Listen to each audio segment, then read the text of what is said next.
Here's the truth. I should have abandoned Superlist the moment it deleted my notes. Any other app would have been instantly deleted. But I didn't, because the app is so good.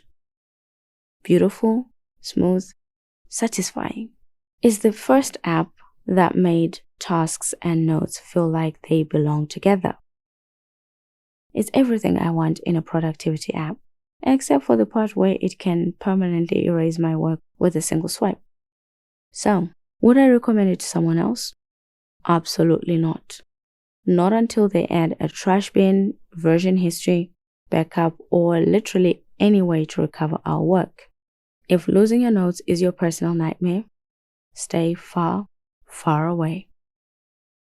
For me, it's a gamble I'm willing to take for Superlist, not any other app. But I'm not dragging anyone else into this chaos with me.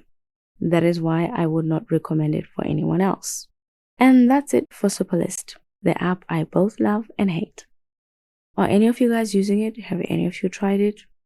And until the next app, fantastic human, stay fantastic.